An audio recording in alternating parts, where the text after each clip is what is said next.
প্রিয় ছাত্রছাত্রীরা, আজকে আমি তোমাদেরকে এই ভিডিওর মাধ্যমে ক্লাস 8-এর ইতিহাসের যে সমস্ত প্রশ্নগুলো দেওয়া হয়েছে থার্ড সামেটিভের জন্য, অর্থাৎ তৃতীয় পর্যায়ে মূল্যায়নের জন্য 3 নম্বর স্কুলের প্রশ্ন, 281 নম্বর পেজ, সেখানে সমস্ত প্রশ্নের উত্তর আলোচনা করবো আজকে আমরা এই ভিডিওর মাধ্যমে। 2025 সালের রামাডিন প্রশ্নবিচিত্রা।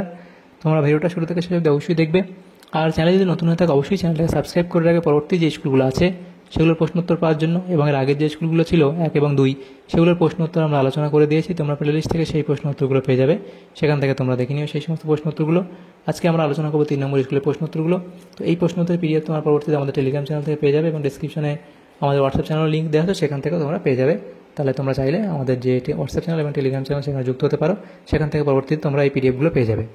তো একের দাগে বলা আছে কি সঠিক উত্তরটি বেছে লেখো। 14টা প্রশ্ন আছে, 1 নম্বর করে 14 নম্বর। একের দাগের প্রশ্ন, ব্রিটিশ ইস্ট ইন্ডিয়া কোম্পানি ছিল একটি বণিক সংস্থা। Option B. মাদ্রাজ প্রেসিডেন্সির শীতকালীন প্রশাসনিক কেন্দ্র ছিল ওটাকামুন্দ। এরপরে 1784 খ্রিস্টাব্দে ভারত শাসন আইন পাশ করেন ইংল্যান্ডের প্রধানমন্ত্রী পিট। Option A. এরপরের প্রশ্ন ছিল 4 দাগের প্রশ্ন, ডিরোজিও ছিলেন, তাহলে ডিরোজিও কে ছিলেন সেটা হবে হিন্দু কলেজের শিক্ষক। প্রার্থনা সমাজের প্রতিষ্ঠাতা আত্মারাম পাণ্ডুরং।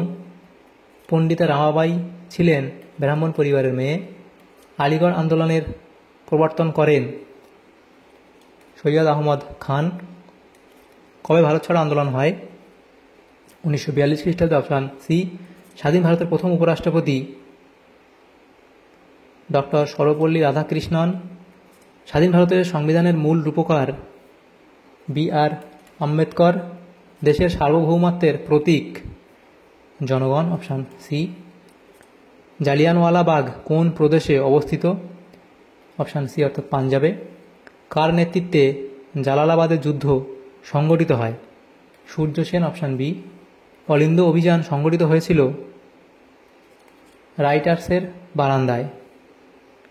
তাহলে এরপরে যে প্রশ্নগুলো আছে দেখো, এমসিকিউ টাইপ প্রশ্নগুলো হলো। এরপরে 2 দাগের প্রশ্ন, নিচের প্রশ্নগুলির উত্তর দাও। প্রথম প্রশ্ন, সত্য না মিথ্যা লেখো। প্রথম যেটা আছে, কেরি ছিলেন শ্রীরামপুর মিশনারির সদস্য, এটা ঠিক বলা হয়েছে। নেক্সট প্রশ্ন, সিন্ধু প্রদেশ বোম্বাই প্রেসিডেন্সির অন্তর্গত, এটা ভুল বলা হয়েছে।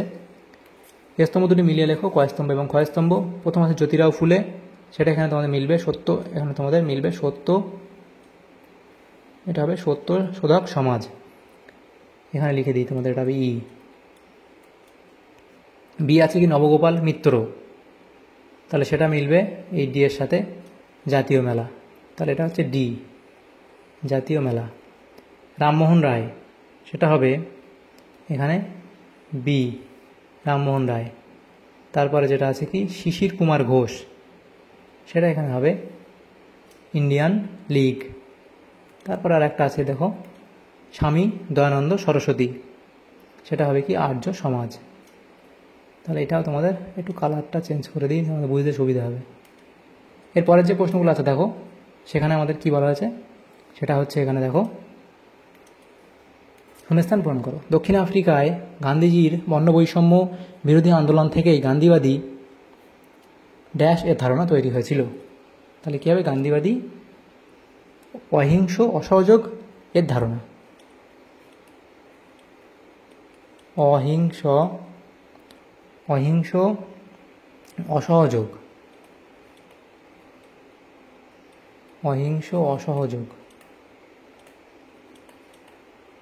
অহিংস অসহযোগ এর ধারণা তৈরি হয়েছিল। চিত্তরঞ্জন দাসের মৃত্যু কত খ্রিস্টাব্দে হয়েছিল? তাহলে লিখবে কি 1925 খ্রিস্টাব্দে। আজাদ হিন্দ বাহিনীর দায়িত্ব কে নিয়েছিলেন? সুভাষচন্দ্র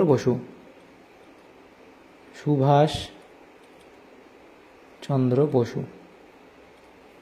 এরপরে আছে ভারত শাসন আইন অনুযায়ী কবে প্রাদেশিক নির্বাচন হয়?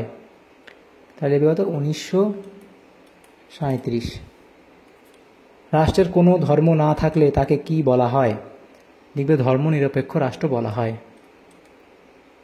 ধর্ম নিরপেক্ষ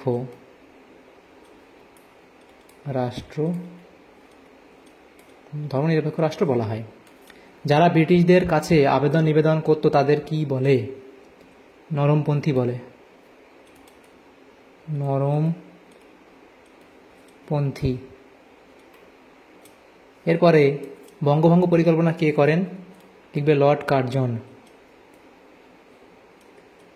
লর্ড কার্জন। 3 দাগে যে প্রশ্নগুলো আছে প্রতিটা প্রশ্ন 2 নম্বর করে 12 নম্বর দেওয়া হয়েছে।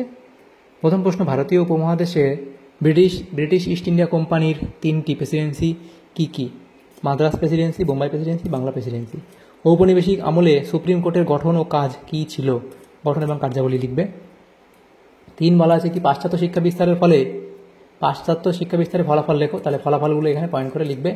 ঔপনিবেশিক সমাজে কাদের মধ্যবিত্ত ভদ্রলোক বলা হয়? সেটা লিখবে অবধি। রামমোহন রায় কোন কোন প্রথার বিরোধিতা করেছিলেন? সেটা লিখবে। এরপরে প্রশ্ন, গান্ধী যুগ বলতে কি বোঝানো হয়েছে? আর অলাট আইন কি?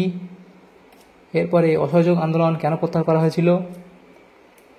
সর্বদলীয় বৈঠক ব্যর্থ হয়েছিল কেন? সাম্প্রদায়িকতা কি? পুনা চুক্তি, টিকা লেখো পুনা চুক্তি। তাহলে কি লিখবে দেখো, 1932 খ্রিস্টাব্দে 25 সেপ্টেম্বর গান্ধীজি ও ডক্টর বি.আর. আম্বেদকরের মধ্যে পুনা চুক্তি স্বাক্ষরিত হয়। পুনা চুক্তি শর্তাবলী। এক হচ্ছে কি পুনা চুক্তি অনুসারে হিন্দুদের মধ্যে বর্ণ হিন্দু ও অনুন্নত হিন্দুদের পৃথক নির্বাচনের নীতি পরিত্যাগ করা হয়। 2 কি কেন্দ্রীয় আইনসভায় দলিতদের জন্য 18% আসন সংরক্ষণের ব্যবস্থা করা হয়। এরপরে আছে দেখো 12 দাগের প্রশ্ন। 12 দাগের প্রশ্ন বলা আছে পঞ্চায়েতের 2টি কাজ উল্লেখ করো, তাহলে পঞ্চায়েতের 2টি কাজ তোমরা এখানে লিখে দেবে। এরপরে যে প্রশ্নগুলো আছে দেখো সেটা 4 দাগের প্রশ্ন। দেখো বলা আছে নিচের যে কোনো 5টি প্রশ্নের উত্তর দাও, 3 × 5 = 15। প্রত্যেকটা প্রশ্ন মানে এখানে 5 নম্বর করে দেওয়া হয়েছে। তো প্রত্যেকটা প্রশ্ন 3 নম্বর করে দেওয়া হয়েছে। প্রথম যে প্রশ্ন আছে কি, নিচের যে কোনো 5টি প্রশ্নের উত্তর দাও। প্রথম প্রশ্ন, দ্বি-জাতি তত্ত্ব বলতে কী বোঝো? সেটাই অবধি লিখবে। এরপরের প্রশ্ন, কৃষক প্রজা পার্টির মূল বক্তব্য কী? ওয়াভেল পরিকল্পনার বিষয়বস্তু কী ছিল? মাউন্টব্যাটেন পরিকল্পনা সম্পর্কে কী জানো? লেখো, অবধি লিখবে। সংবিধান কাকে বলে? তাহলে সংবিধান সম্পর্কে লিখবে অবধি। প্রধানমন্ত্রী পদের গুরুত্ব কী? সেটা লিখবে। স্বরাজ্য দল কেন গঠন করা হয়? অবধি লিখবে। টিকা লেখো ডান্ডি অভিযান, তার ডান্ডি অভিযান সম্পর্কে লিখবে অবধি। সতীদাহ প্রথা কী? তাহলে সতীদাহ প্রথা লিখবে কি। 10 সালা বন্দোবস্ত কেন চালু হয়েছিল?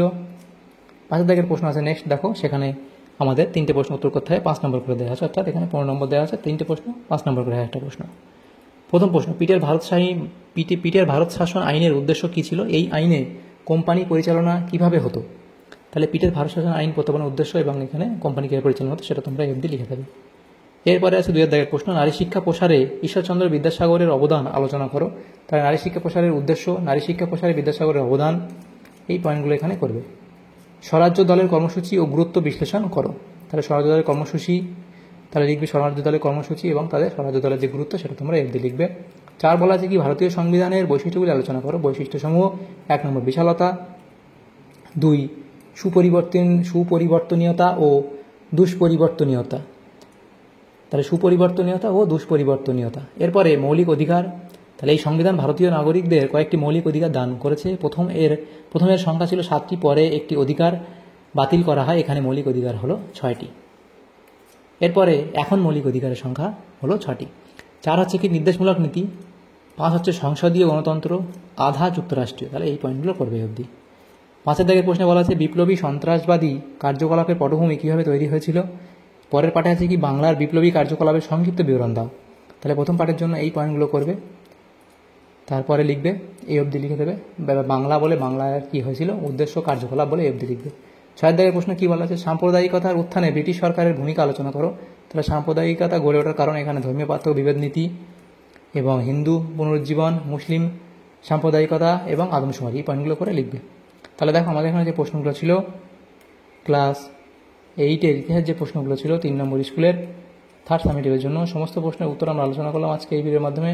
তোমাদের যদি সামান্যতম উপকার এসে থাকে ভিডিওটা অবশ্যই লাইক করবে এবং বেশি বেশি করে বন্ধুদের সাথে শেয়ার করবে, এবং পরবর্তী যে স্কুলগুলো আছে সেগুলোর প্রশ্ন উত্তর পাওয়ার জন্য অবশ্যই তোমরা আমাদের চ্যানেলটাকে সাবস্ক্রাইব করে রাখবে। Thank you, thanks for watching.